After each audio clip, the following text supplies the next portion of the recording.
il apprend que depuis petit, il avait été rejeté par sa famille.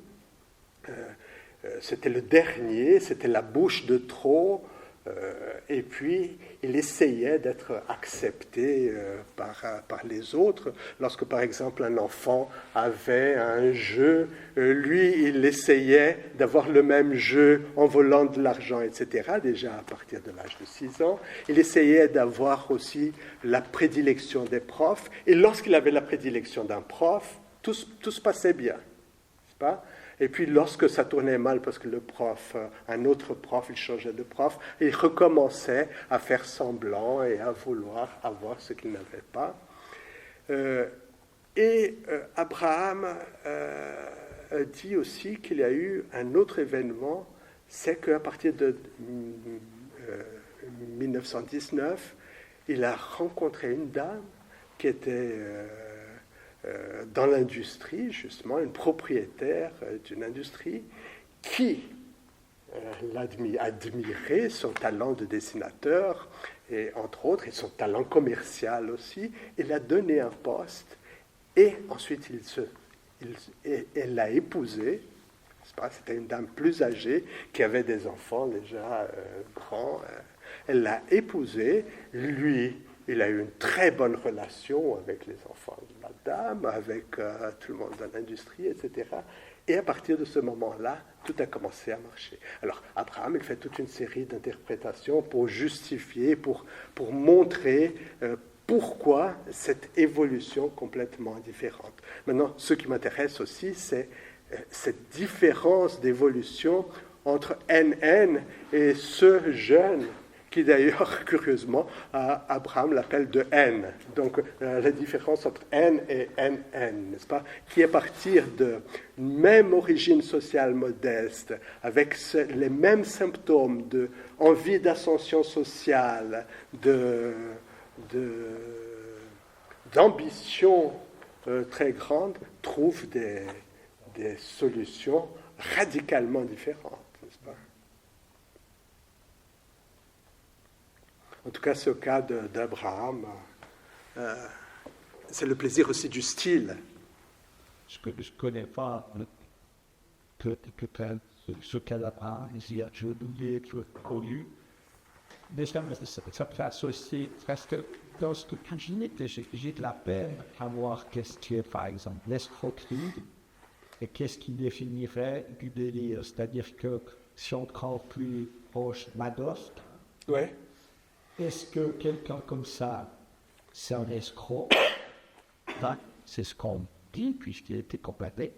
Mais est-ce qu'au moment que quelqu'un comme ça construit ça et qu'il croit fermement que ça va marcher, est-ce qu'il quitte le domaine de l'escroquerie pour être du domaine du délire? Oui. Enfin, ouais. Justement, on est toujours dans cette marge-là dont je parle, où on ne réussit pas à pouvoir définir la chose comme délirante, n'est-ce pas? Mais par contre, il y a ce que tu le dis très bien, le point commun, c'est la question de la conviction, n'est-ce pas? Donc il y a les convictions individuelles et les convictions collectives, ok? Et ça peut très bien rester plus ou moins en accord. Le problème, c'est lorsque la conviction individuelle, elle rompt complètement avec la conviction collective, et c'est là qu'on peut parler de délire.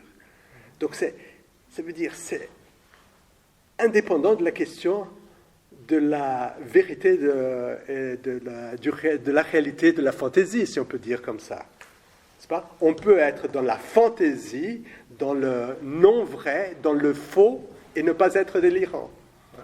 Puisque la question de la définition du délire, c'est un acte social, ça veut dire c'est un acte même technique légitimé par une corporation bien précise, médicale et même d'experts comme celui de... Mais lui, non, en aucun moment, Abraham n'a parlé de délire.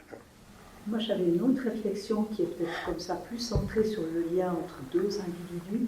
C'est où est-ce qu'on mettrait l'emprise dans ce monde-là? Enfin, j'étais déjà dans ces réflexions-là quand tu as parlé de la situation et de la séduction, mais est-ce que l'emprise ne serait pas une forme de délire? Enfin, peut-être un délire à deux au Oui. début, puis après des choses qui se séparent. Ouais. Parce que Oui, le point de départ de l'emprise, c'est la pulsion, n'est-ce pas?